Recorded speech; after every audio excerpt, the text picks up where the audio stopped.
Welcome to Stillwater High School, where the #1 team in Class 4A softball has been tearing up the competition.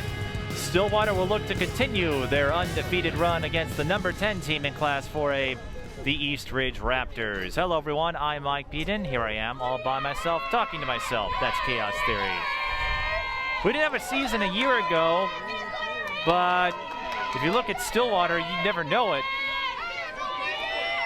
9-0, or 8-0 I should say, and in their last 5 games, they have scored 10 runs or more, including a 13-0 shutout over Woodbury. This is how dominant the Ponies have been. They've won a pair of one-run games against Forest Lake, the 6th-ranked team in the Class 4A poll, and Elk River. Since then, look at this, 11-1 over Cretin-Durham Hall, 14-3 over Parker Cottage Grove, 15-0 over Roseville, 10-5 over Mounds View, and 13-0 I should say, over Woodbury. Stillwater, they've won so many times it feels like they're 13-15-0. They finished second in the most recent state tournament 2 years ago, and the way they're playing, there's every reason to believe they will be in the conversation in Class 4A. East Ridge will try to stop them. They are 6-3. They've run into a couple of bumps in the middle part of the season. Started the year with 4 straight wins, then lost to White Bear Lake and Irondale. They're coming off a 5-1 loss over Forest Lake, so the Raptors have a little bit of work to do. In fact, we got started already. My apologies for that. We are just rolling with it here. So that was a walk to number 7, Avery Walkowitz. That's Allison Benning, the pitcher for this game. No anthem, no lineups, we just went right into it. Well, you got the lowdown. That pitch is low, and Walkowitz will trot to second base on the wild pitch. At the plate is number 5, Peyton Langben. The lineup for the Raptors, Avery Walkowitz batting leadoff. She got the walk. Peyton Langben bats second. Caitlin Olafson is third. Megan Tracy 4th. Peyton Henderson is 5th. Brayden Mantilla 6th. Sam Murphy 7th. Caitlin Hall 8th. And Addison Trouble 9th. Emma Spuler, the flex player. Allison Benning, the Oregon commit, starting on the mound for the Ponies. And we have a throwdown, and Walkowitz caught stealing on her way to third base. So Stillwater got the leadoff woman on, but it does no damage. And Angie Ryan will call a mound visit. Angie Ryan taking over as head coach for the Ponies, has plenty of experience, including some time with Forest Lake. Has spent a lot of years coaching at the college and high school levels. We explored some of that history in our new interview series, which you can watch on Valley Access channels if you visit our social media pages. She and everyone else excited to have a season, and I talked to the coaches briefly for both teams. If you're wondering how they've adjusted not having a season a year ago, remember a lot of these athletes take part in club teams, so they were able to get those reps in during the summer and not get too rusty. But Allison Benning having a little bit of trouble with location. 2-0 the count with 1 out in the top of the first. Langben goes back to the plate. Langben, grounder to second, and that ball is misfielded by number 14, Lily Grundner, so that will be an error, most likely, and that will allow Langben to get to first base.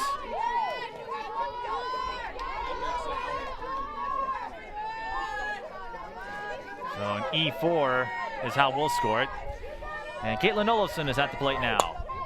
First pitch swing out to left field, and LaFavor makes the catch for out number 2.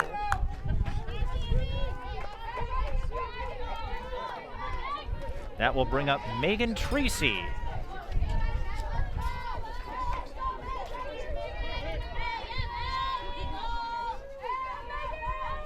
Megan Tracy, the third baseman or basewoman.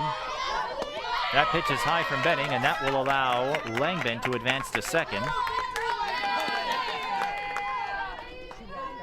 1 ball, no strikes. To Tracy.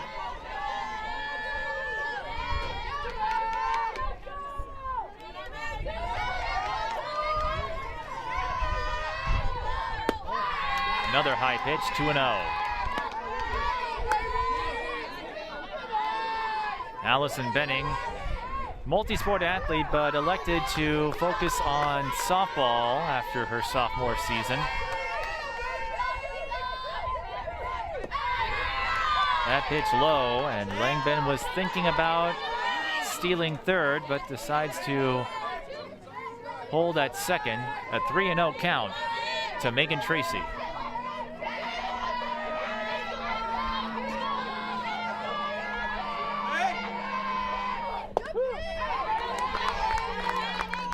And that one's a strike, 3-1. A lot of times, batters will take that 3-0 count to see if they can draw the walk.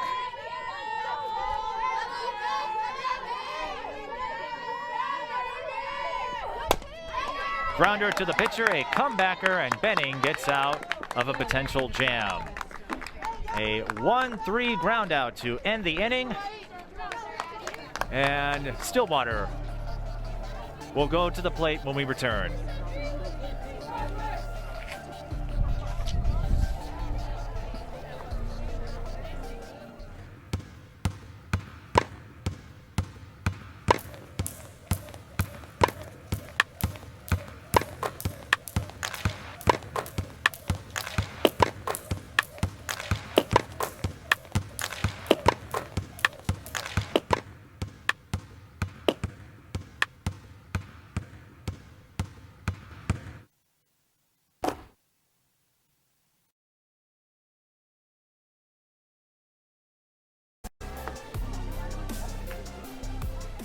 Braylon Pantilla on the mound for the Raptors.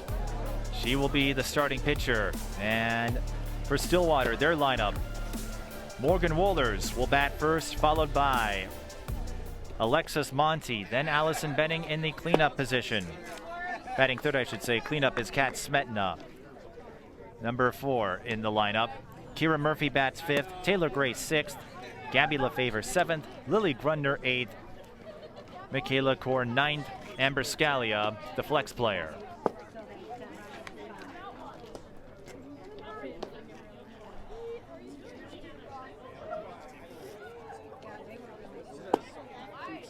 The warm-ups are complete. If you haven't watched a lot of softball, the conference teams play each other twice, so East Ridge and Stillwater will meet again to end the regular season on May 21st.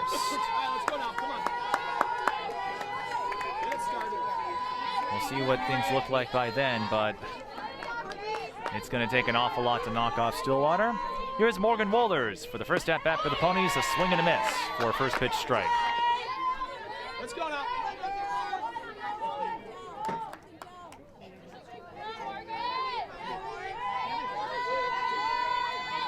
Fast pitch rule supply, of course. That one low. 1-1 the count.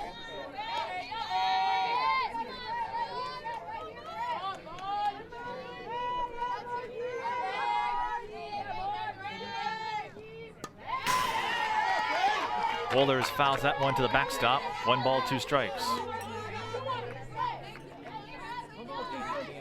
We'd like to thank Joseph's Restaurant and Bar for sponsoring this broadcast, the first of 2 softball games we'll have for you on Valley Access channels. We'll be back here in mid-May for their game with Parker Cottage Grove. Wohlers smashes that one down center field, and it is gone. A leadoff home run for Morgan Wohlers, and the Ponies waste little time influencing the score, enforcing their will, their might, and their power. Wohlers fights off a 1-2 count to get the Ponies on the board. That's right, Ted, more power. I forgot to tell you, this broadcast is sponsored by Binford Tools. So Alexis Monty will take the plate, and Stillwater has a 1-0 lead. So Allison Benning getting some early run support. Not that she needs it with the way she has performed this season. Monty takes a first pitch for a strike.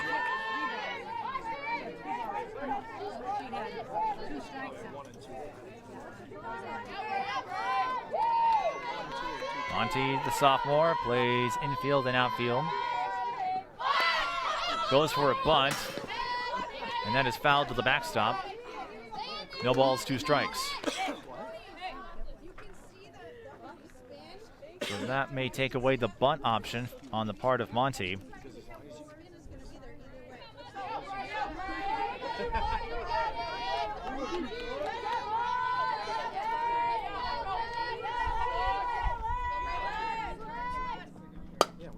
Monty hits that one to right field, and Treble is there for the catch. 1 down. Addison Trebell, I should say. So that will bring up the pitcher, Allison Benning. And Allison's got some power. She can go yard. We saw that a couple of years ago in the section final that Stillwater had to win twice. She takes the first pitch high for a ball, 1-0. Baseball and softball, of course, have the double elimination section bracket.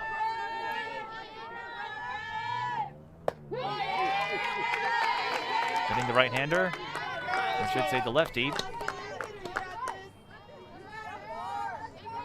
Faces a 1-1 count against Braylon Pantella. Pitcher versus pitcher. A common side at this level. That one high, 2-1.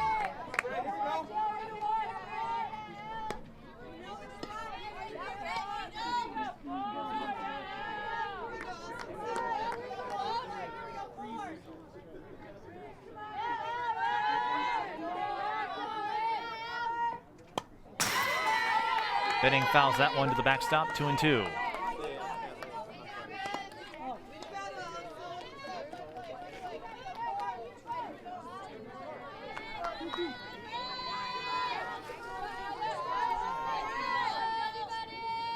Benning, the talk of the town when it comes to softball. And that is a swing and a miss for a strikeout. So 2 down for the Ponies. For the cleanup hitter, Kat Smetna. Let's go, Kat. Here we go. Kat, another familiar face from Stillwater's most recent team 2 years ago. They won the state championship in 2018. In fact, they have several state championship trophies. And came also close to winning in 2019, falling just a run short to Maple Grove. Smetna takes the first pitch for a ball.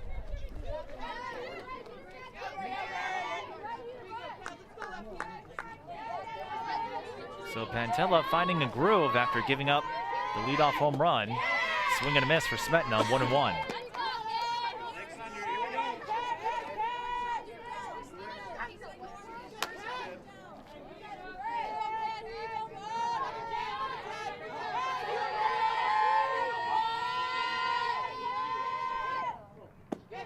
Low, 2-1. If this is your first softball broadcast at the high school level, we play 7 innings.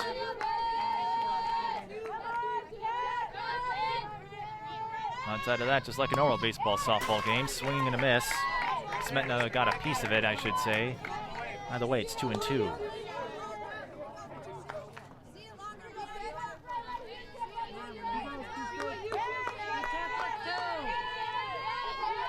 Two balls, 2 strikes, 2 outs for Kat Smetna. Stillwater trying to get some additional support for Benning in the early going, and she will ground that to the shortstop, and a 6-3 out to end the inning. But a leadoff home run from Morgan Wohlers gives the Ponies a 1-0 lead after 1.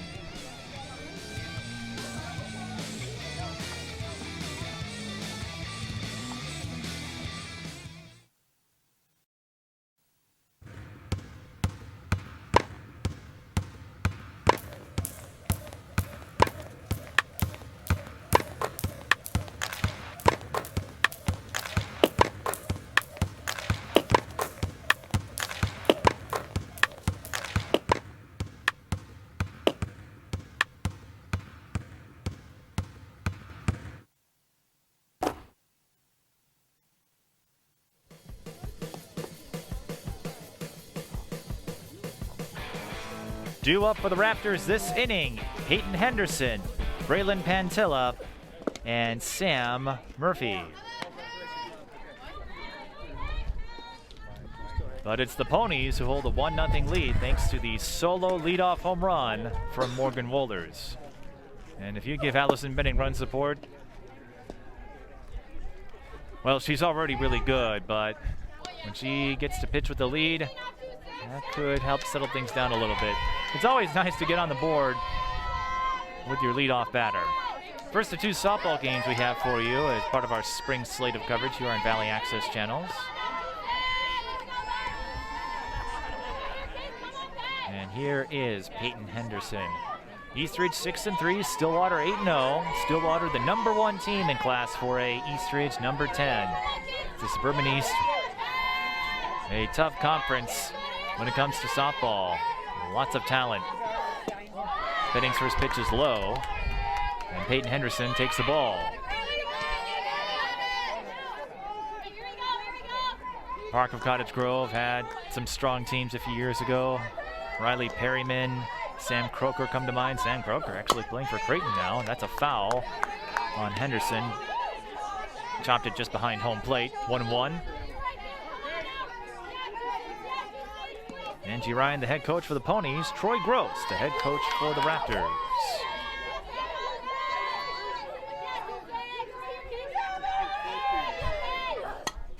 Fouled with the backstop, and it's a good thing there's a fence, otherwise I might have been hit in the head there. Peyton Henderson with a 1-2 count.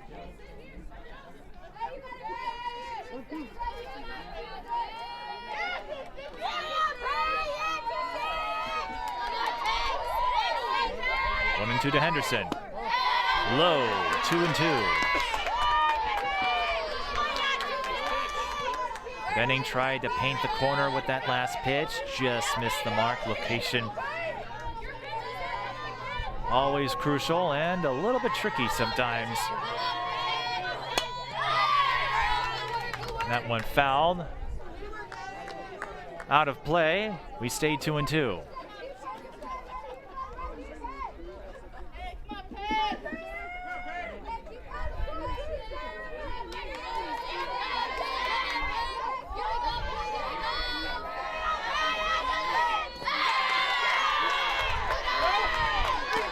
Benning trying to go low, seeing if Henderson will bite. So far, Peyton Henderson has kept her eye on it and laid off. Full count now after Henderson was down 1-2. Payoff pitch. And Henderson fights off a 1-2 count for a walk.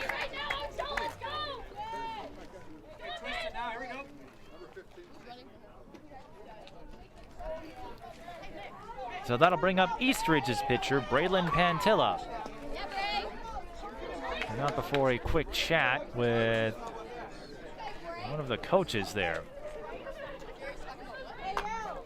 That's the third base coach for the Raptors, having a quick word with the umpire.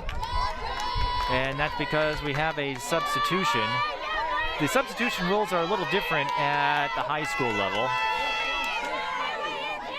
So that's Desi Schultz, number 15, who is running in place of Henderson.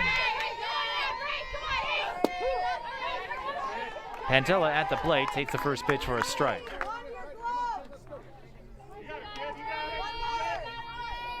So Schultz, the courtesy runner.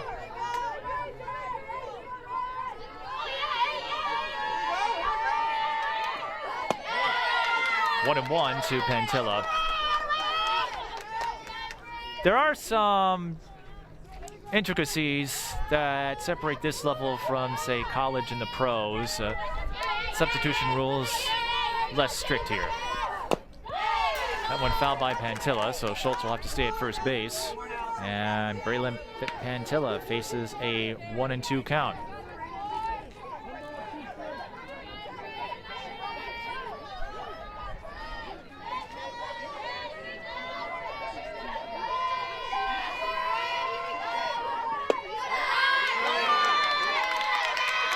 Pantilla lays off that one, 2-2. Benning having a little bit of trouble with the 2-strike counts. No strikeouts yet.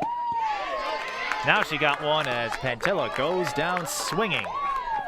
Schultz stays at first base. So runner on first, 1 out, and Sam Murphy to the plate. Sam Murphy, the first baseman.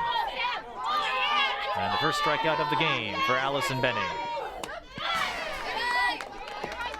Schultz was thinking about it, but she'll have to stay where she is because Murphy fouls that first pitch.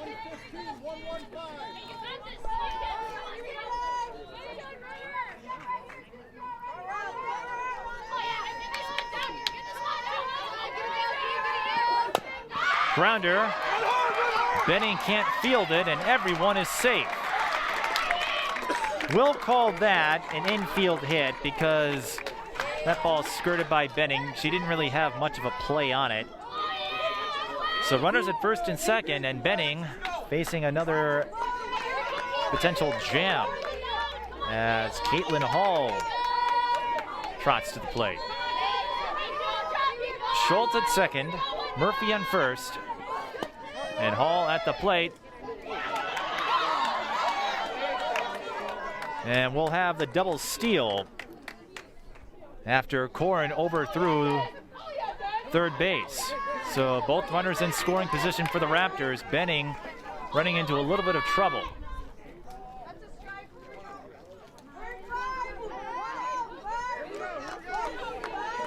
Caitlin Hall took a strike on that last pitch, so it's 0-1. First base is open. Swing and a miss, 0-2. Schultz on third base, Murphy on second, following the overthrow on the double steal.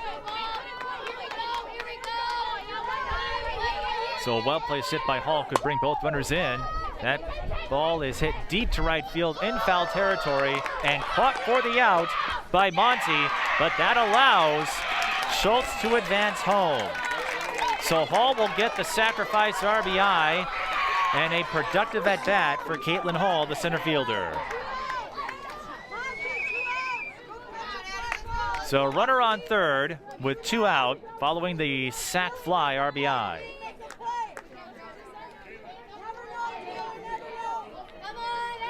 And this is Addison Trebell, the right fielder. So we're even at 1. First pitch is low. And the go-ahead run for the Raptors on third base.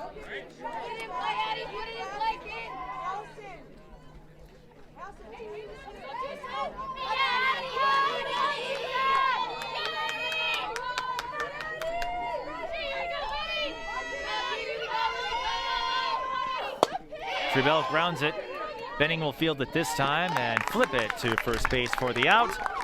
1-3 to end the inning, but a sac fly RBI from Caitlin Hall ties this game at 1 as we head to the bottom of the second.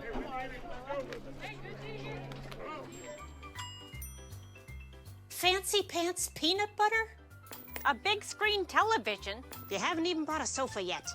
A motorcycle? When your father finds out, he's gonna flip his shoes with 2 buckles? What do you even need 2 buckles for? Mr. Big Shot, buying whiskey shots for everybody in the bar. From the looks of it, I'd say nobody even remembers. Feed the pig.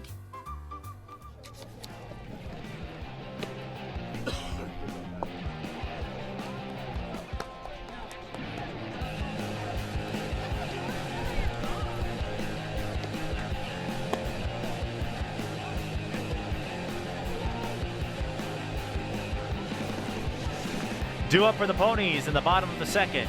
Kira Murphy, Taylor Gray, and Gabby Lefevre. We are tied at 1 after a sacrifice RBI from Caitlin Hall. Benning gave up a walk and an infield hit in the top of the second to give Eastridge their run back. So both pitchers have given up a run thus far. Kira Murphy with her first at bat. And Pantella back on the mound. Pantella's first pitch is low, ball 1.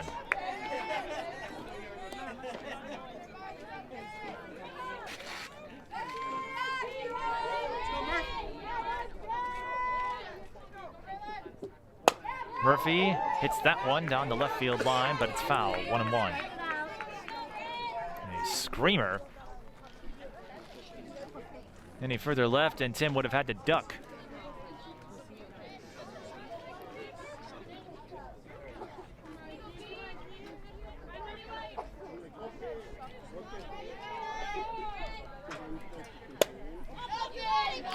Murphy pops that one out of play behind us, 1-2.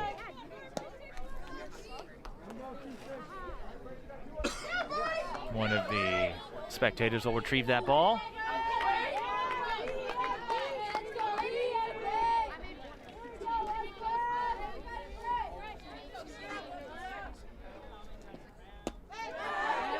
That one goes upstairs. Murphy lays off of it. 2 balls, 2 strikes.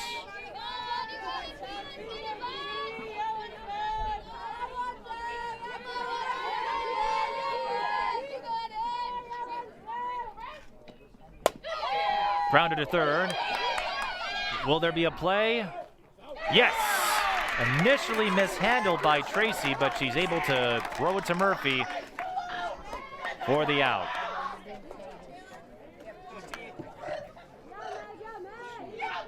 Nice recovery for the 5-3 ground out.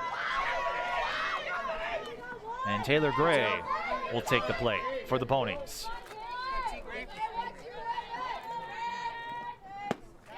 Gray swings and misses on that first pitch. Strike 1.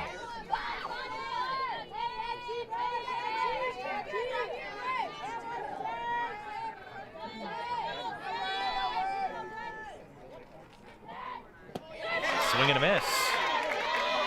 Back-to-back swings and misses for Taylor Gray, having a little bit of trouble adjusting to Pantilla's speed.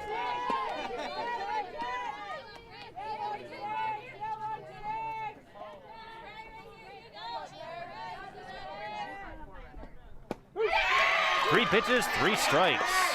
Gray is caught looking.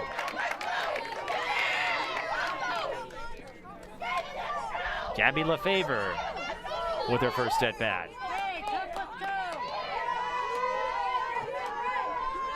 And at least for this inning, Pantilla seems to have settled and found her rhythm. LaFavor tried to check her swing and instead fouls it.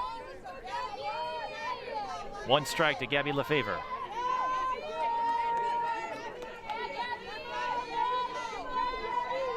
Angie Ryan, the head coach, and playing third base coach for the Ponies. That one's a fair ball down the left field line. Tracy couldn't glove it, and LaFavor with a 2-out double.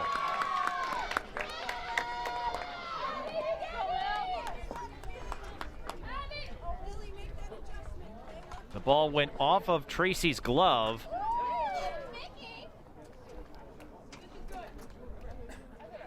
And the umpire was on top of it.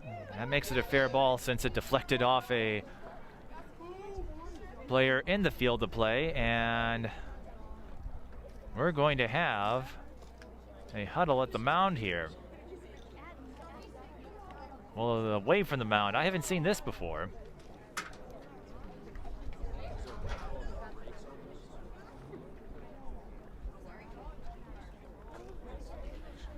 So a runner on second when we resume play.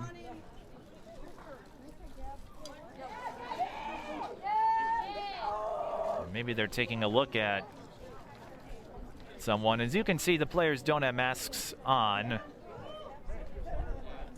They don't need to when they're in the field of play, if you're wondering about that.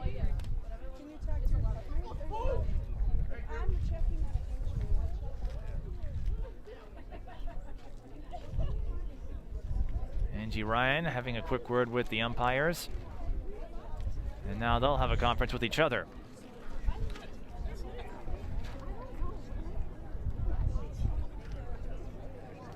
LaFavor with a 2-out double on a line drive down left field.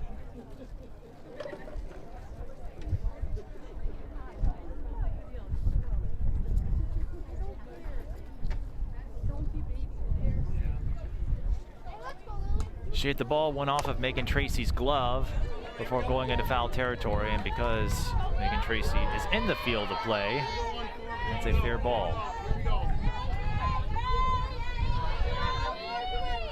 So after a brief discussion among everybody, Lily Grundner with her first at bat. She'll try to bring the runner home from second, and they grounded to short. Routine play, Walkowitz with the throw to Murphy, so no damage, even though Stillwater had a runner in scoring position. We head to the top of the third, tied at 1. For more than 40 years, Joseph's Restaurant has had your favorite pies and been a can't-miss stop for breakfast, lunch, and dinner. But have you stopped in lately to see what's new at Joseph's? A new and improved bar area is great for meeting some friends or watching the game. If you're a little toasty inside, come outside on the patio at Joseph's to enjoy your meal in the fresh Minnesota air. Whether past or present, Joseph's is the place to be, right off Highway 36 in Oak Park Heights.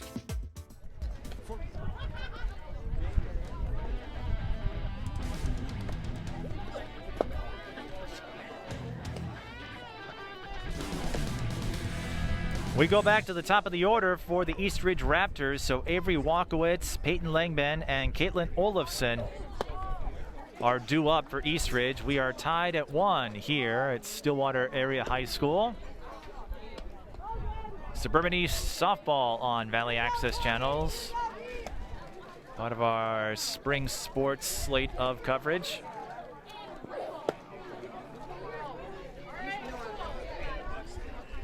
And if the early part of this game is any indication, this is not going to be a cakewalk for either team. Again, East Ridge 6-3, Stillwater 8-0. The Ponies have scored 10 or more in each of the last 5 games. They also have 2 wins in one-run games, often the crucial benchmark that separates contenders from pretenders.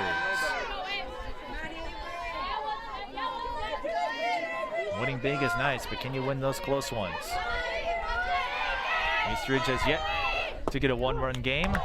Walkowitz showing a bunt, but Benning finds the strike zone. Walkowitz walked her first time up and was caught stealing. And she tried to go from second to third. High, 1-1.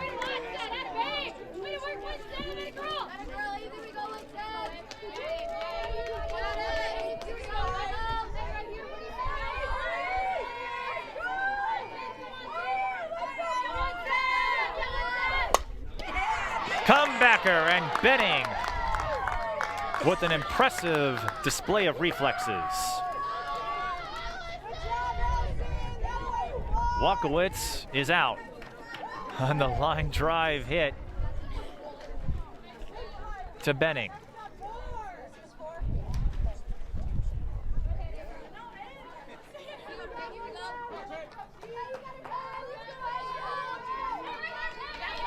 So here is Langben, who reached on an error in the first inning. She takes the first pitch for a ball.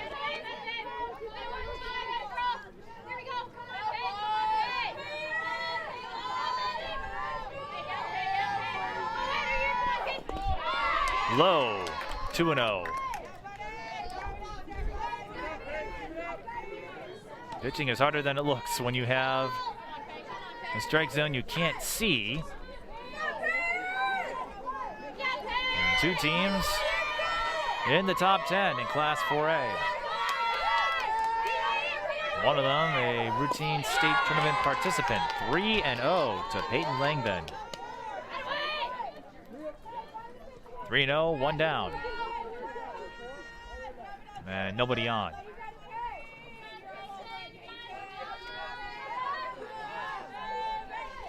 Langben 0 for 1 officially on our scorecard. But reached on an error and was stranded in the first inning. Takes that one for a strike. Again, you'll see several batters do that. See if they can draw that walk when they get a 3-0 count, knowing they have some room to work with.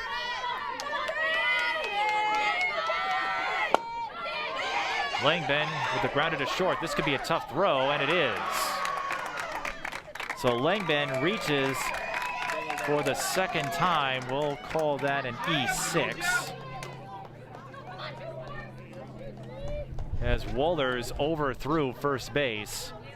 Might have had her if the throw was on target, so unofficially we'll call it an error, and for the second time Langman gets on base, and that's what matters. Doesn't matter how you do it, as long as you can get on base. That is the moral they teach you in Moneyball.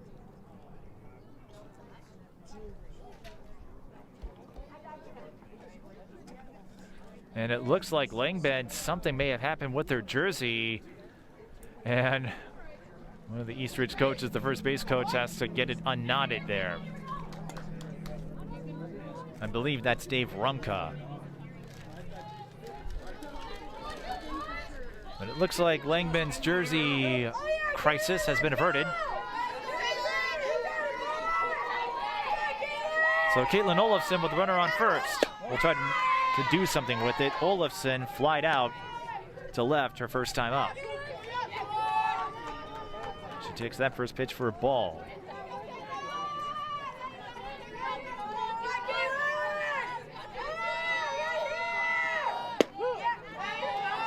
That one nicks the strike zone, 1-1.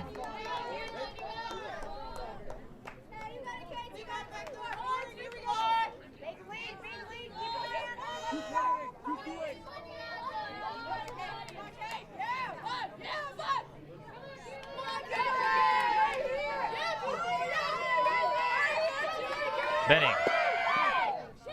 We've got another steal attempt. The throw is not in time. It looked like the throw got behind the second baseman. Grundner couldn't quite field it, and Langben will advance to second on the steal. And it's a 2-1 count to Olafson.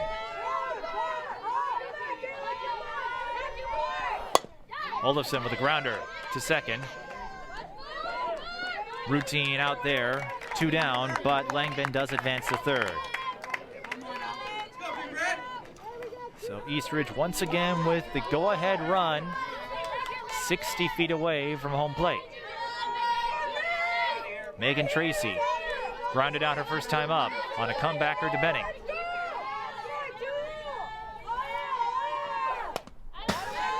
And Megan Tracy fouls that one into the backstop. No balls, 1 strike, runner on third, 2 out for Eastridge. We're tied 1-1. In this Suburban East Conference showdown, the first of 2 meetings between these two. Benning finds the strike zone there. 0-2 the count to Megan Tracy. Benning hasn't had a lot of favorable counts thus far. And out here would be huge. 3 pitches, 3 strikes. So Benning comes through when Stillwater needs her most. And no runs allowed in the top of the third. Stillwater gets out of a jam, and they'll try to take the lead once more at the bottom of the third.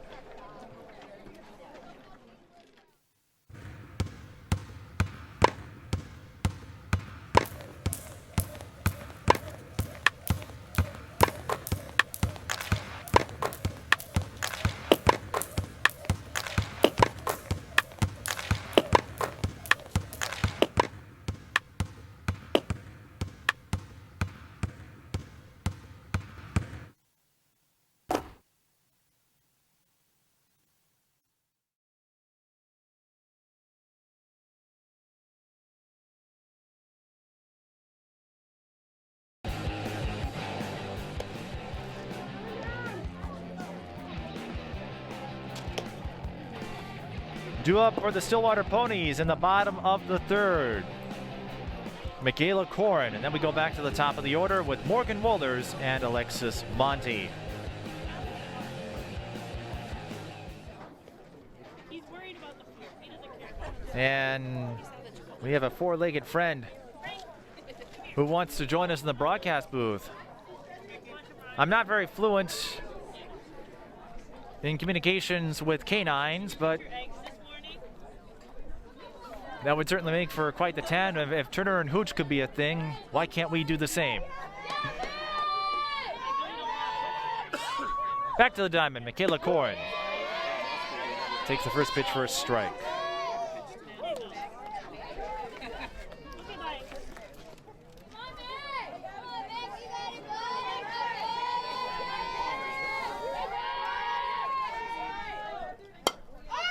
Corin, that one popped up and just beyond the field of play. That drops into the East Ridge dugout. No balls, 2 strikes to Michaela Corin, number 15.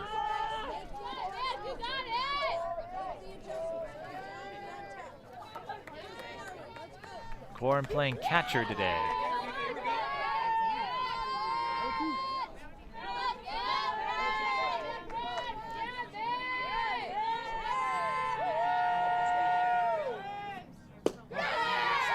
That pitch low, 1 ball, 2 strikes as Corin lays off.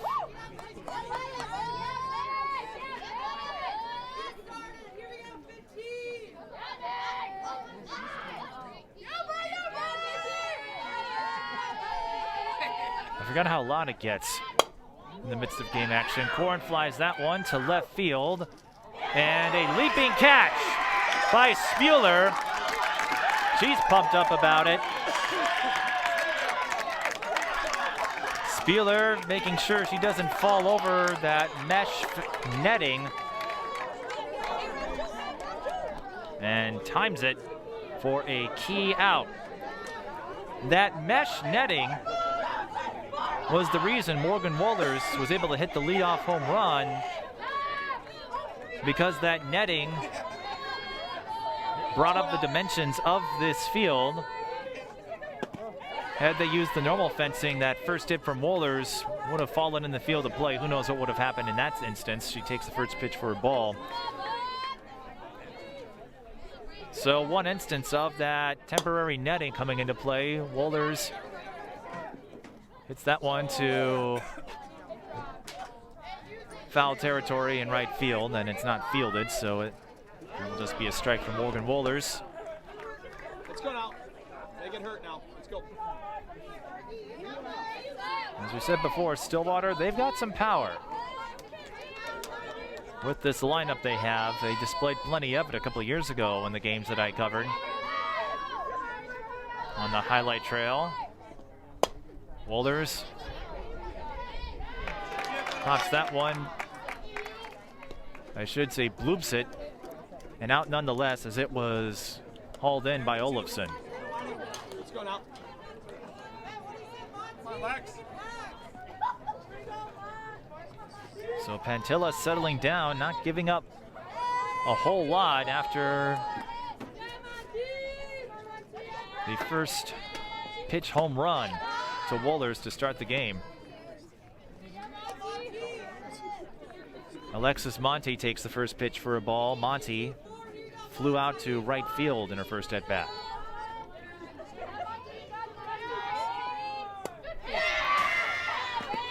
Fouled into the backstop, 1-1.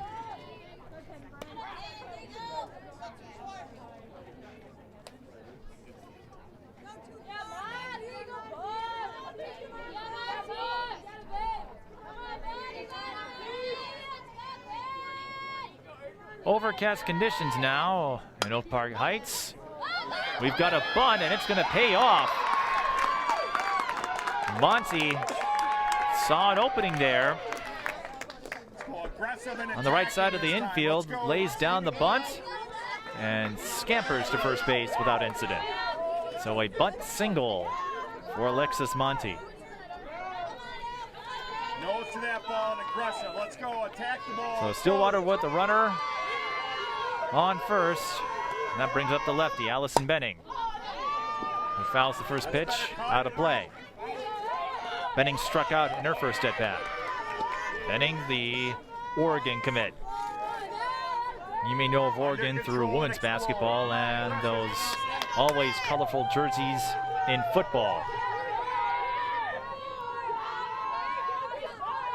Oregon, part of the Conference of Champions. Benning with a grounder that gets past the infield Monty advances to third. A 2-out single for Allison Benning. Back-to-back singles for the Ponies. And now Stillwater has the go-ahead run 60 feet away. For Kat Smetna, who grounded out to short in her first at-bat.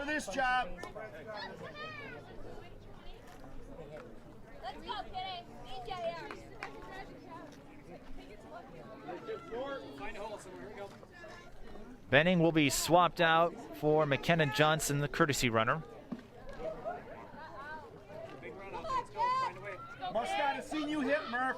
Let's go, Murph. Make them pay. Let's go, Murph. And we have an intentional walk.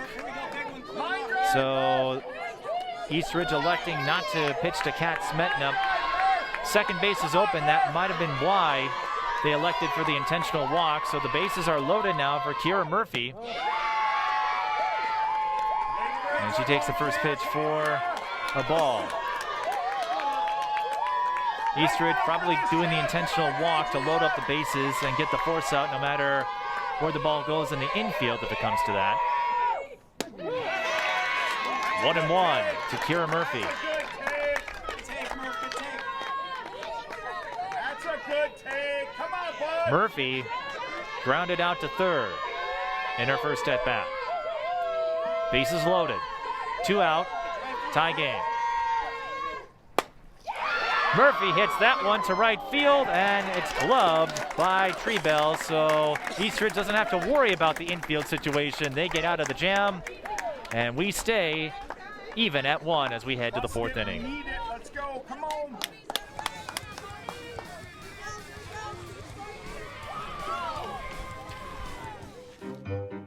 You think getting dumped by text is harsh? Try getting dumped by a tennis ball. My ex-owner drove me out to the woods, yelled fetch, and by the time I brought the ball back, he was gone. But the folks at the shelter helped me let go of my anger.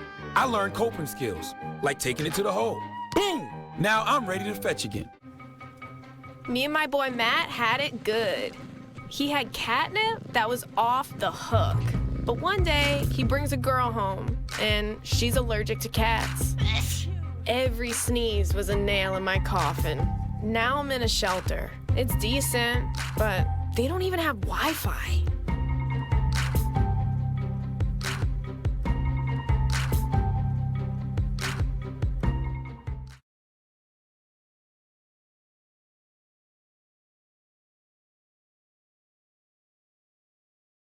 Ford, Henderson, Pantilla, and Murphy. Mike Beaton all by myself, talking to myself. That's chaos theory. Both teams trading blows, but for the most part, these two have held serve. Eastridge giving up a solo home run with the first pitch, and Stillwater giving up a run in the 2nd inning on a sac fly. We've had some close calls since then, but right now we're tied at 1. Someone's going to have to break that tie eventually because we don't have ties in this sport. Henderson takes the first pitch for a strike. Henderson swings and misses for strike 2.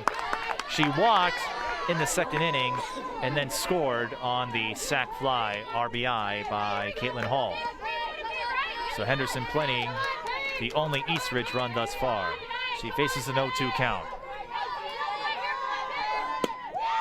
3 pitches, 3 strikes. And Allison Benning discovering her location after a somewhat rocky start early on. She has 2 strikeouts in a row, 3 overall. And that brings up Braylon Pantilla.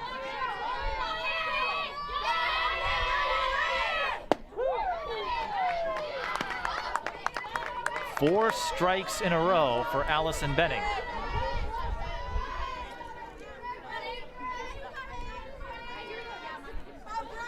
Oh, and 1 to Pantilla. And Pantilla will foul that one out of play. 0-2.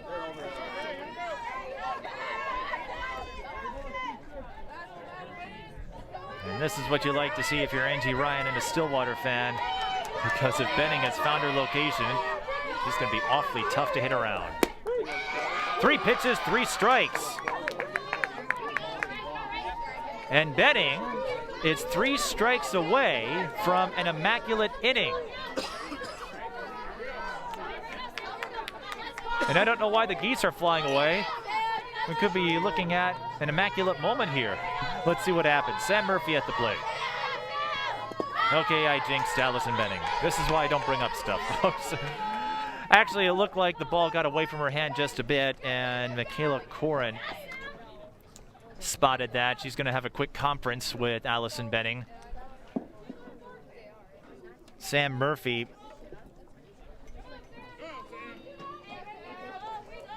singled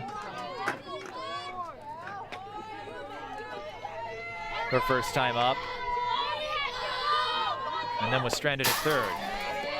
Murphy fouls that one into the backstop. 1-1.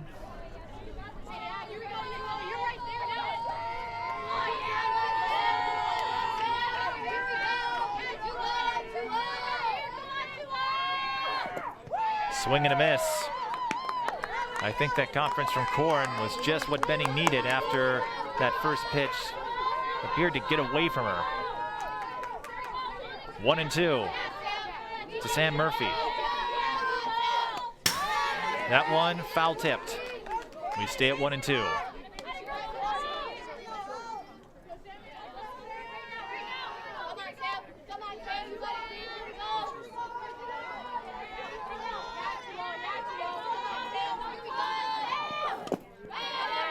Another tipped foul.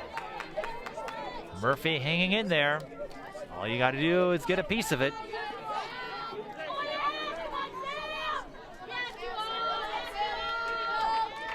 Always like those chess matches with pitcher and batter in those situations, but that time Murphy gets ahead of it, and that will go as a K2-3. A strikeout, so 3 straight strikeouts for Allison Benning. The third one needed a little more to make it official, but nonetheless, 3 up, 3 down. Stillwater goes to the bottom of the 4th, trying to take their second lead of the game.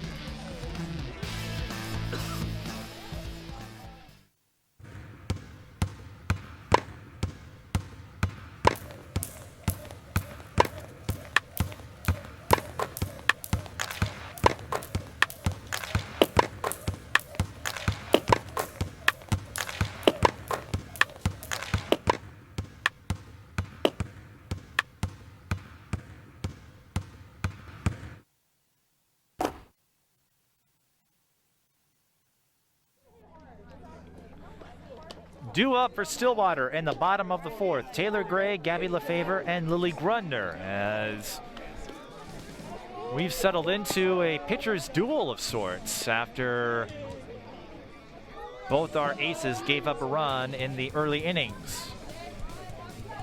Mike Beaton with you, Suburban East Conference Baseball. That last play does not go down as a K2-3 because Murphy did not reach base, but Allison Benning was 1 pitch away from an immaculate inning. She had 10 pitches, 9 of them went for strikes. But the important thing is 3 up, 3 down, the 1-2-3 as we call it in baseball. That's what matters.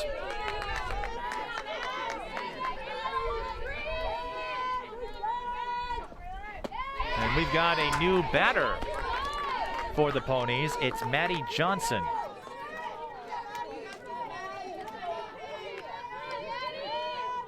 Johnson takes the first pitch for a strike.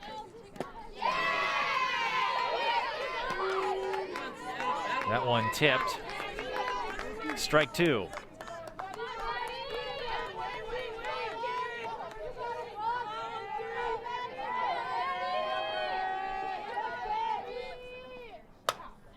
Johnson pops that one to third, and Megan Tracy gloves it for the out.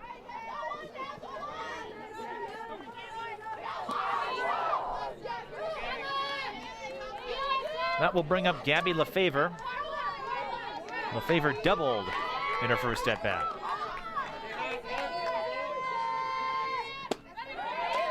And LeFevre got ahead of that one, strike 1. From here, it looked like she was just a split second ahead in her timing.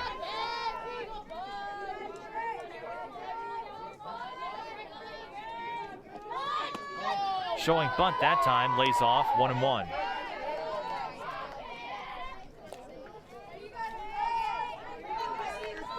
LeFevre starting the game in left field, the junior.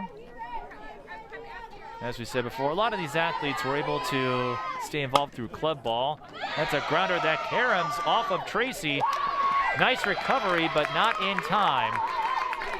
Walkowitz almost got LeFevre there, but LeFevre beats the throw. We will call that a single, as that caromed off the glove of Tracy. Megan really couldn't make a play on it. One of those bang-bang situations. So unofficially, we'll call that a single. In any case, LeFevre reaches first for Lily Grundner. Grundner takes the first pitch for a strike. Grundner grounded out to short in her first at-bat.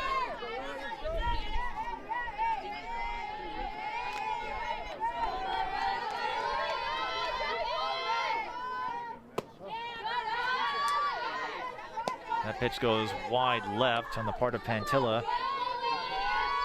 So 1 ball and 1 strike to Lily Grundner.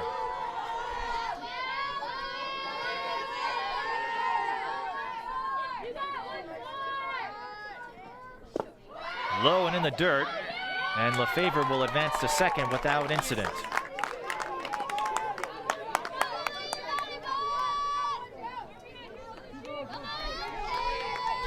So LeFevre will be credited for the steal. And that puts a runner in scoring position for the Ponies with 1 out. And the 3-1 count to Grundner after Pantilla's last pitch goes up and away.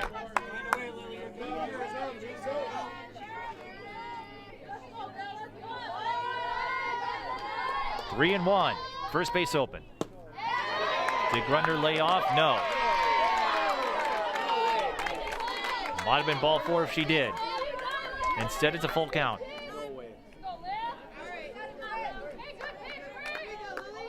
And Angie Ryan having a chat with Grundner.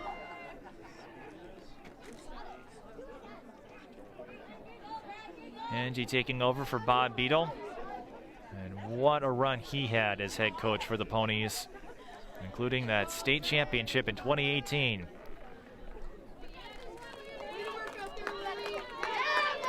I'm sure the Ponies would love to force Ted to make another trip to Mankato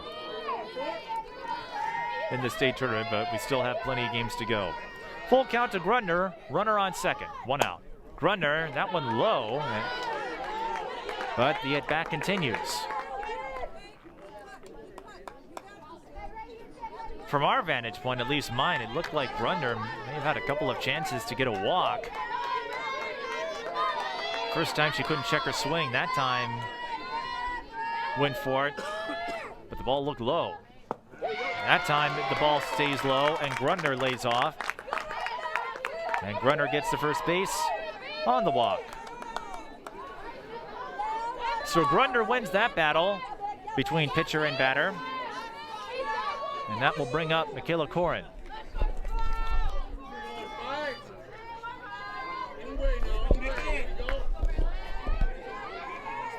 Corin with a fly out to left in her first at bat. Leaping catch. An impressive defensive double play on the part of Walkowitz. Not much you can do there if you're Stillwater. Walkowitz just made a really fine play. That is web gem worthy. We're going to replay that because you don't see that often. We tip our hats to Avery Walkowitz, who gets her East Ridge team out of a potential pinch there. And they will stay tied as we head to the top of the 5th.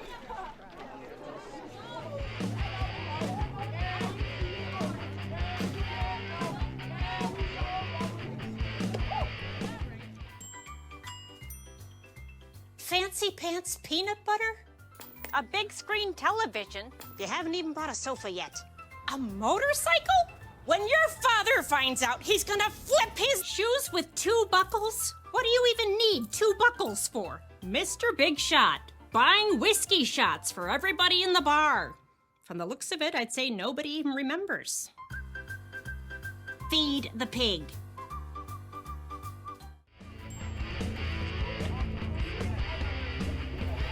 Defense, the theme of this one. Walkowitz with a double play that might have saved a run. We'll see.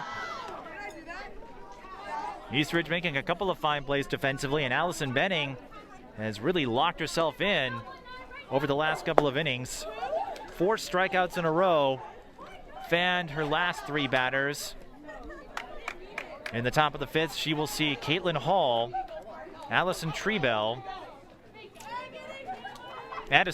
I should say, and Avery Walkowitz. Caitlin Hall, fly out to right in her first at-bat, flew out to right, but it was a sacrifice RBI that allowed Eastridge to tie the score. Swing and a miss for strike 1.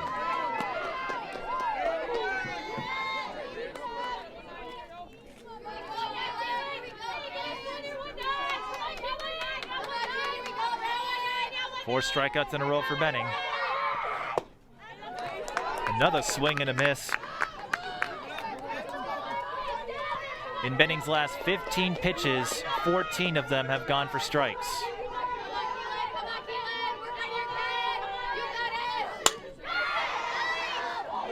And that will go down as a strike for Benning, but officially a 4-3 ground out. Nice play by the Ponies there, and taking over for first base for the Ponies is Kat Smetna.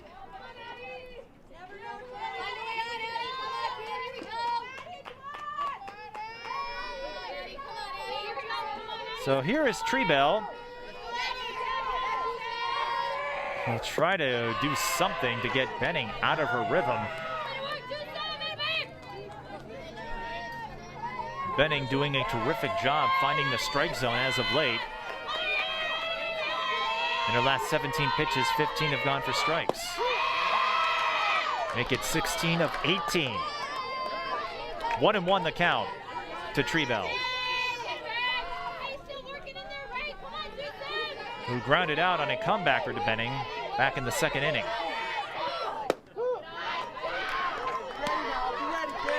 Benning, what more can you say? An impeccable job painting the outside over the last few at-bats. And Eastridge stumped, stymied, baffled. 1-2 to Trebell. Swing and a miss.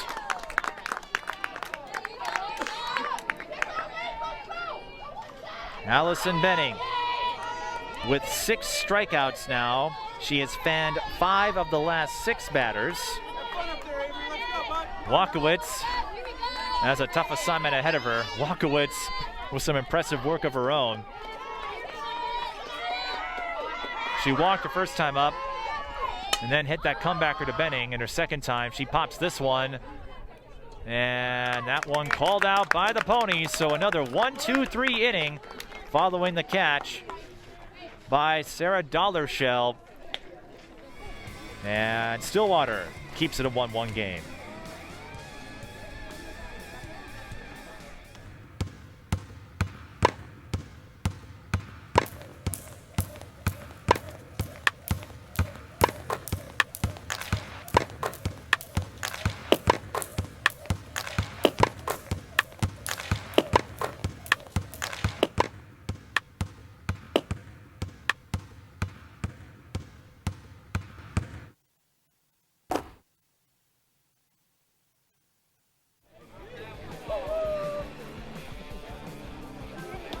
If you are a fan of pitchers' duels, this has turned into a mesmerizing one here at Stillwater Area High School. Mike Beaton all by myself, talking to myself. Bottom of the 5th. We're still tied at 1 thanks to some impressive defensive displays from both teams. Allison Benning in the zone right now, and Eastridge, we're going to be talking about that double play by Walkowitz for a while, depending on how this game goes. Top of the order for the Ponies, Wohlers, Monty, and Benning. as we understand it. Pantilla still on the mound.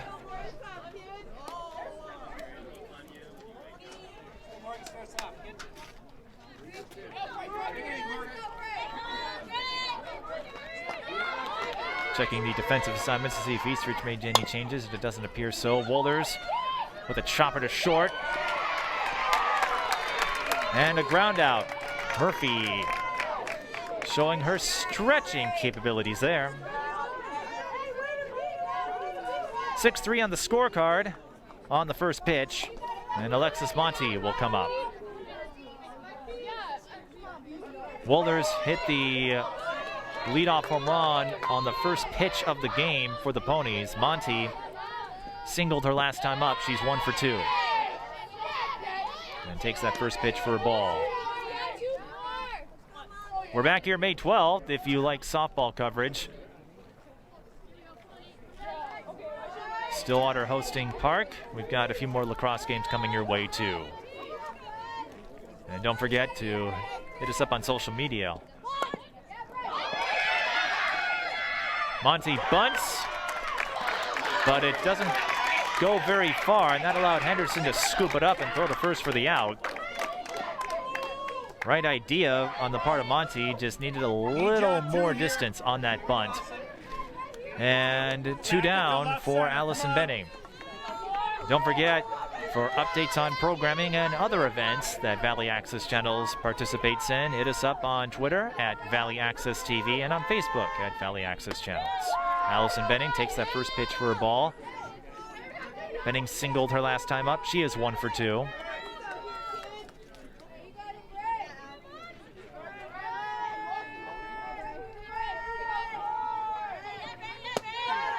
Another pitch that goes upstairs. Benning lays off of it.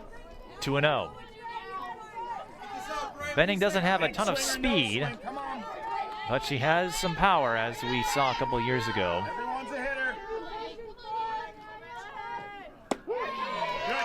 That time Pantilla finds the zone. Benning lays off of it. 2-1. 2-1, 2 out. And we're still tied at 1. The number 10 team in Class 4A visiting the number 1 team. That one paints the corner low and outside. 2-2 to Allison Benning.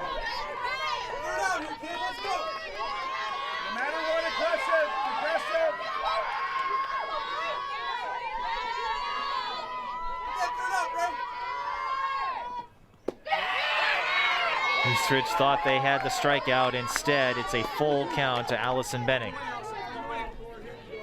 As that one missed the corner. Here comes the payoff pitch. That one high. Benning with a 2-out walk. And Stillwater will likely use a courtesy runner.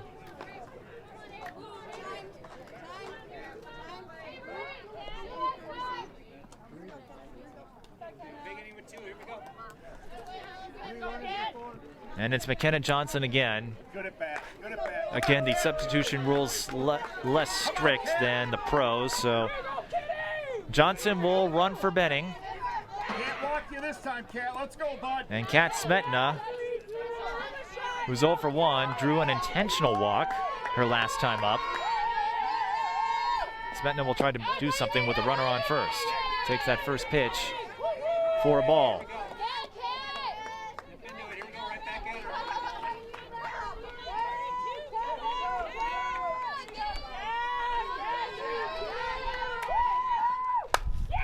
Smetna hits that one to right field, and it is out of here. A 2-run blast for Kat Smetna, and the Ponies claw their way to a 3-1 advantage.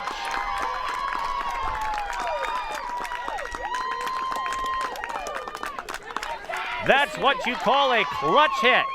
Kat Smetna with the second home run of the game. As we told you, this Stillwater team has plenty of power, enough to make Binford's gleam with delight.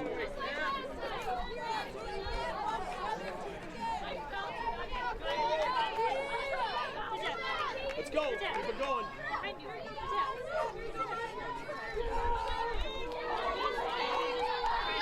And that brings up Kiera Murphy, a huge 2-out hit for the Ponies. And that gives Benning some insurance here for the later innings.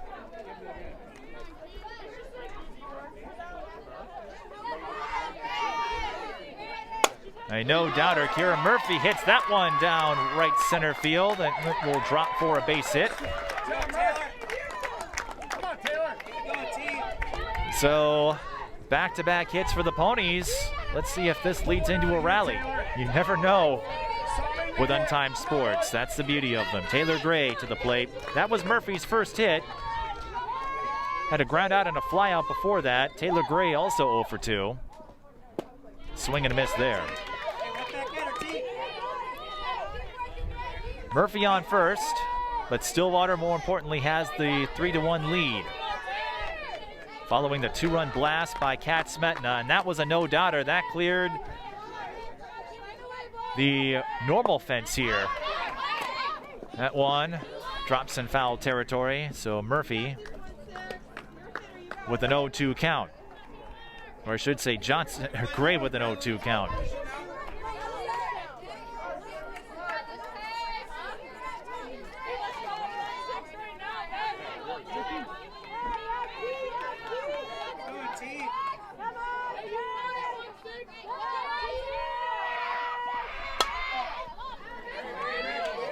Another foul by Gray, out of play. We stay at 0-2. Murphy on first. Kat Smetna, perhaps with the play of the game. If Stillwater is able to parlay that 2-run shot into a win. Swing and a miss. Taylor Gray goes down swinging, but Stillwater gets a 2-out home run from the bat of Kat Smetna to take a 3-1 lead as we head to the 6th inning.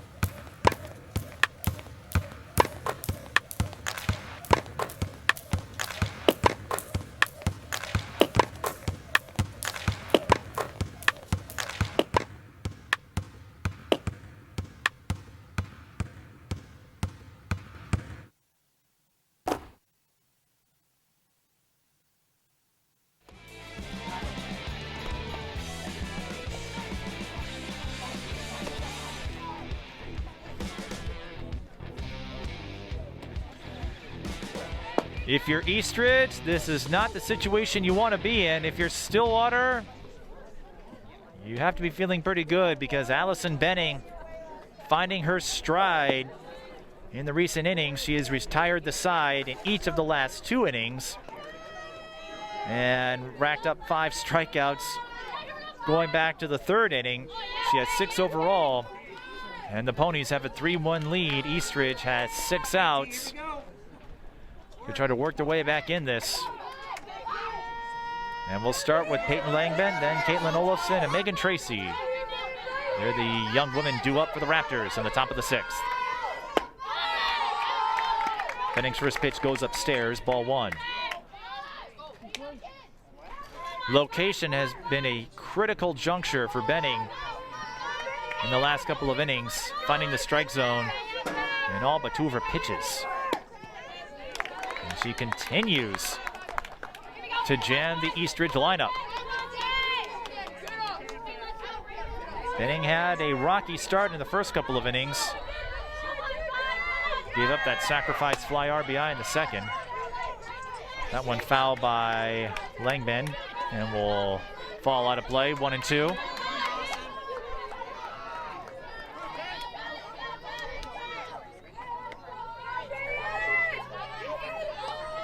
Benning in the 4th and 5th innings with some masterful pitching. That one goes upstairs, 2-2. Benning, in fact, was 1 pitch away from an immaculate inning in the 4th. 10 pitches, 9 of them went for strikes. That one hit deep to left field and foul. With that fencing, had that stayed fair, that could have been a home run for Langben. Again, that Nesh Medding coming into play on the part of Wohlers back in the first inning with the leadoff hit. Smetna's home run. Didn't need the Nesh Medding. That straight up cleared the regular fence. So a break for Benning and a 2-2 count. Low, 3-2. On this last day of April, you know what that means. Tomorrow, it's gonna be May.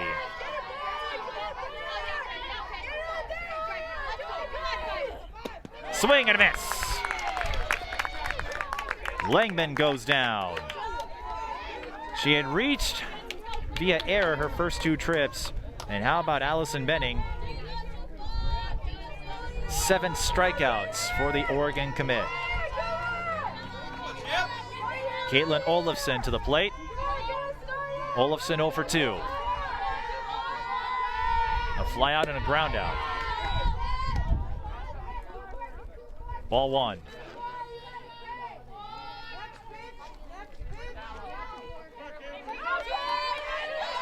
Stillwater 8-0, Eastridge 6-3. Stillwater trying to hang on to that #1 ranking in Class 4A, and as long as they keep winning, that shouldn't be a problem. Benning's last pitch goes into the fence. Nobody on base, so that's just another ball. Look at that divot, though. I don't know if you can see it, but throughout the course of the game with so many right-handed batters, as Olafson takes a strike, 2-1, it's created a divot of sorts in the batter's box. That's not something you see in the higher levels all that much, but it's kind of amusing. We've got this little divot at home plate. If someone's not careful, they could trip over it. 2-2 to Olafson. I'm wondering how they even it. If they even that out during the game or what they do. I've never seen that before. 2-2 to Olafson. Swing and a miss for strike 3. Well, forget the divot at home plate. Allison Benning making divots on the scorecard. A lot of Ks over the last 3 innings. Megan Tracy was struck out by Benning in the 3rd inning. She's 0 for 2. That first pitch is low for a ball.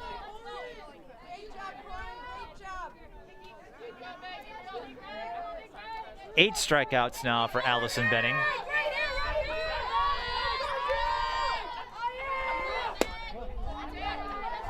Two and 0 to Tracy.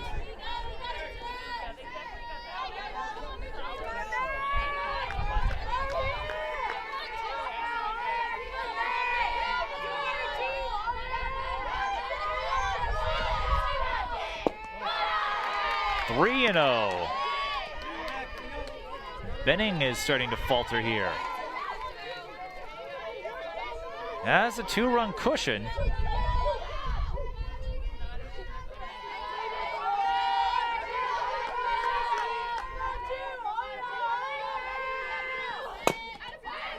Grounder to first, and that goes into foul territory. Probably a good thing on the part of Megan Tracy, because that went right to Kat Smetna. Would have been an easy put out.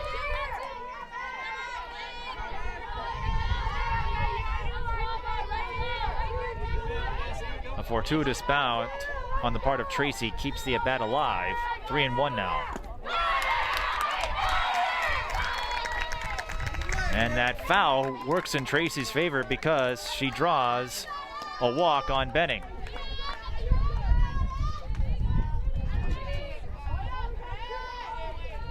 Benning had retired the last 10 batters before the walk on Tracy, and that will bring up Peyton Henderson. Tracy will stay on first.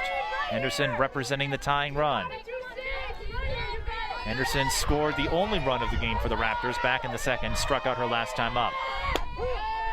I should say it was Schultz who scored that run as courtesy for Henderson. Takes that first pitch for a strike. Runner on first, 2 out. Eastridge trailing 3-1. High and away, 1-1. Wind's starting to pick up a little bit. A seasonal spring day here. Hopefully we're done with snow. 1-1. Swing and a miss.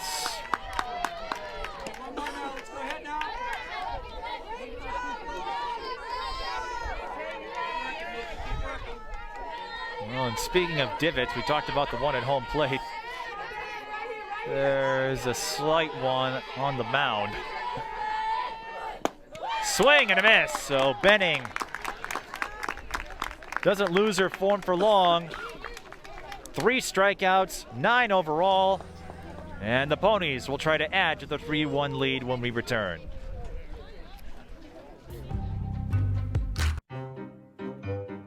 You think getting dumped by text is harsh?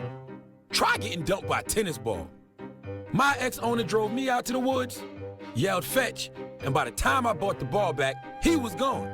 But the folks at the shelter helped me let go of my anger. I learned coping skills, like taking it to the hole. Boom! Now I'm ready to fetch again.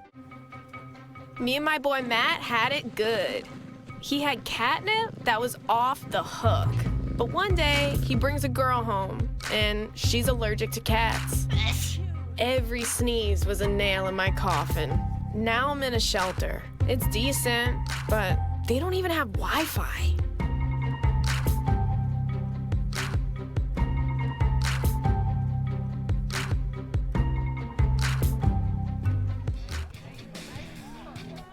Due up for the Ponies in the bottom of the 6th. Gabby Lefevre, Lily Grundner, and Michaela Corin. One difference in this game, if you look at the pitchers, Pantilla and Benning, Braylon Pantilla has done quite well. She's only given up 3 runs, both on homers, but the one difference, Pantilla has never had a 1-2-3 inning in this game. Benning had a couple of them in the 4th and 5th.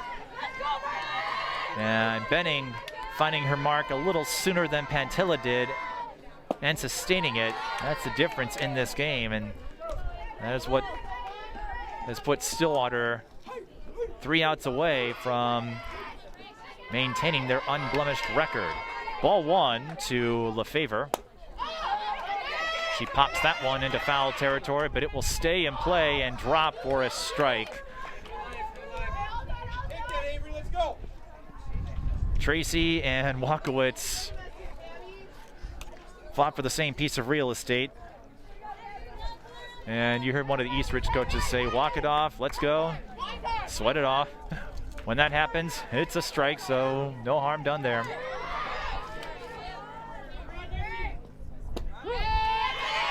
Lefevre takes that pitch low in the outside corner, 1-2. It is 1-2.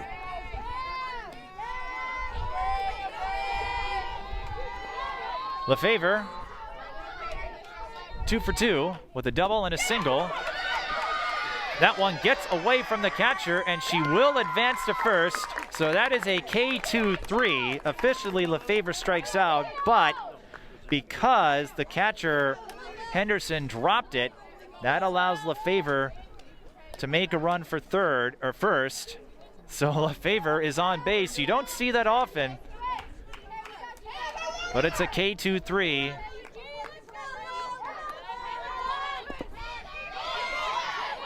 So Lefevre technically struck out there, but got on base following the drop third strike.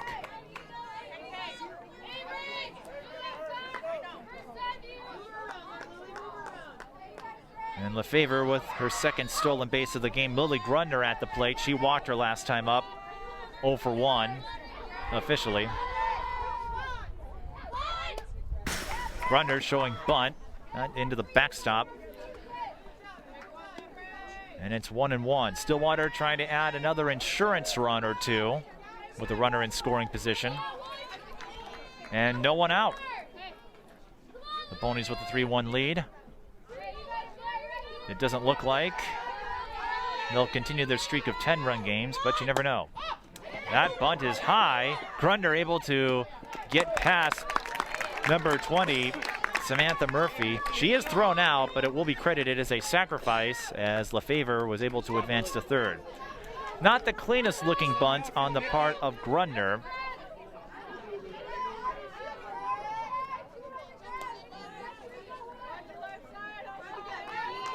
But Grundner had a productive at-bat nonetheless for Michaela Corin, who now is a runner on third with one out. Corin for two. And a diving catch by Sam Murphy. An impressive performance. Eastridge, I'll give you this much. If they don't win the game, it won't be for lack of effort. That was in foul territory, but Corin able to dive for it. And Stillwater stuck with a runner on third for Morgan Wohlers. Wohlers 1 for 3 with the solo home run on the very first pitch of the game. Swing and a miss for strike one. Wohlers the shortstop.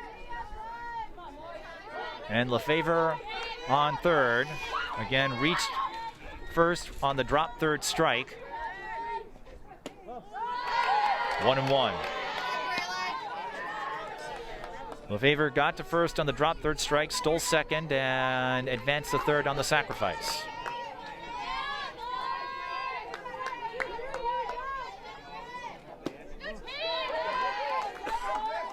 Another pitch outside, 2-1.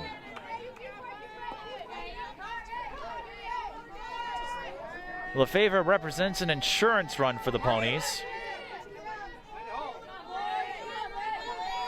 2-1 the count for Wohlers.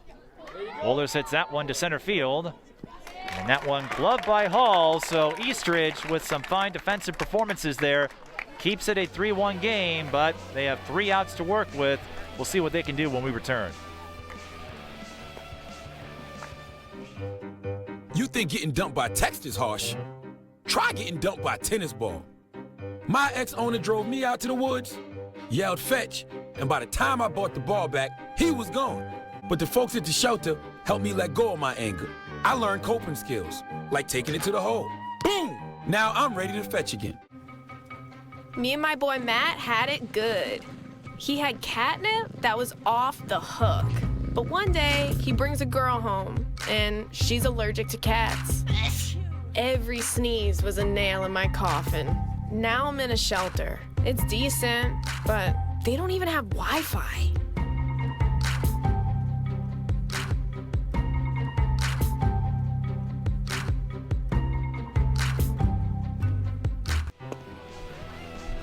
Due up for the Raptors in the top of the 7th. Braylon Pantilla, Sam Murphy, and Caitlin Hall. But can anyone get around Allison Benning? Benning has come on strong over the last few innings, including 7 strikeouts over the last 3 innings.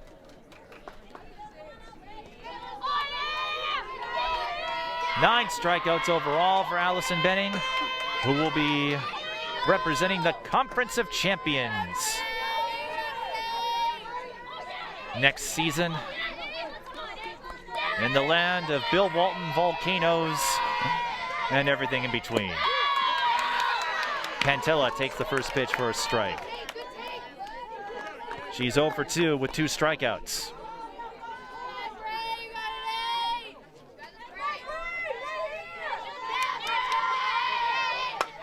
Pantilla makes contact. That ball hit to center field, and Amber Scalia is there to make the catch. 1 down. Amber Scalia coming off another state tournament appearance in girls basketball. Ponies reached the quarterfinals this year. And I'm sure she'd love to add another state tournament appearance in softball as well. This is Sam Murphy. Swing and a miss. Murphy 1 for 2 with a single.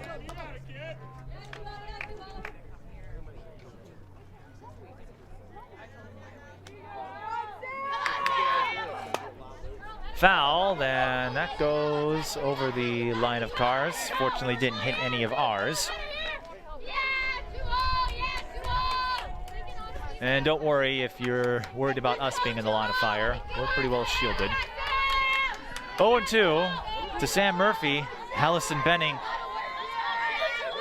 has yet to break from her concentration. Was a little shaky in the first couple of innings as Murphy fouls that one into the backstop. Little shaky in the first couple of innings, but from the third inning on, she settled down. Hasn't given up much, allowing just 2 base runners, one coming on an error in the third. That one, a grounder to short. The throw to first is in time. Smetna makes the grab, 2 down. And that was textbook backup coverage on the part of the Ponies. Morgan Wohlers compensating for number 16, Taylor Gray. Gray couldn't glove it, but Wohlers was there to back her up and get the throw to Smetna for the ground out. So it all comes down to Caitlin Hall.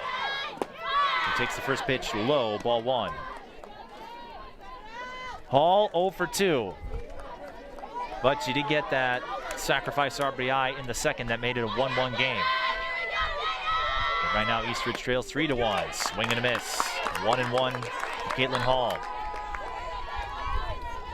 Looking ahead for the Ponies. They'll have 5 road games in a row starting next week. 2-1 to Caitlin Hall.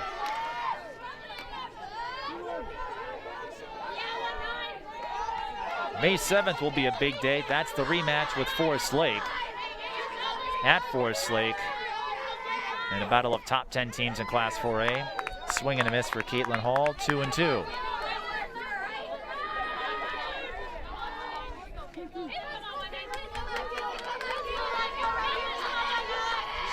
But Allison Benning nearly flawless in the later innings.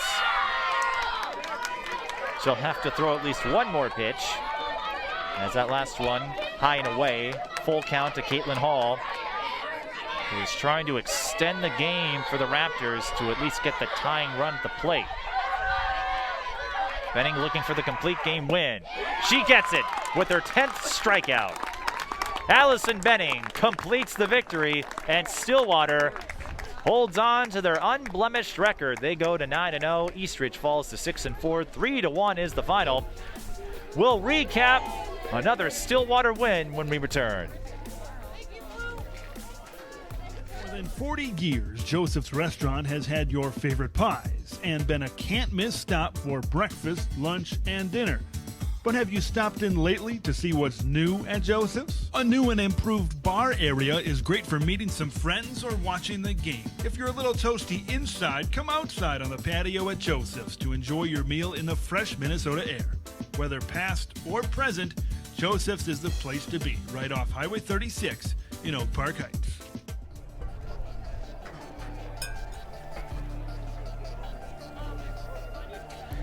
Allison Benning, a fine performance in her long list of them as the starting pitcher for the Stillwater Ponies. Gave up just 1 run, 10 strikeouts, a couple of walks, 3 hits unofficially. Can't ask for much more out of Allison Benning, and she got just enough run support for the complete game victory, pitching all 7 innings. Mike Peden here, and on the offensive side, Stillwater used their power to will their way to victory. It began with Morgan Wohlers on the very first pitch of the game for Stillwater, a solo shot. And then in the 5th inning, with a runner on, Kat Smetna with the clutch 2-out hit to right field, and that gave Stillwater the difference they needed to break a 1-1 tie and turn this into a 3-1 win. Overall, a fine defensive effort, plenty of great plays on the part of Eastridge to prevent innings from getting out of hand. And Allison Benning, once she found her control, her location, it was tough to hit around her. And as a result, the Ponies stay undefeated They go to 9-0. Eastridge falls to 6-4. And when you look at the schedule for the Ponies, who knows what might happen. It's hard to say if they'll win them all, but you have to think they'll be the favorite. The big one is Forest Lake May 7th, and then they will get the rematch with Eastridge on May 21st. And who knows what could happen in between in the Suburban East. But Stillwater, with a 3-1 win in this battle of top 10 teams, we know this much: they will stay number 1 in Class 4A.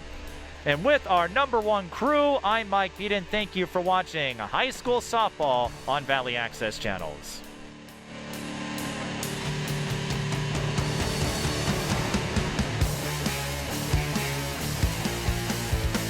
The preceding broadcast of Pony Sports has been supported by Joseph's Restaurant. Thank you for watching Fat TV Sports.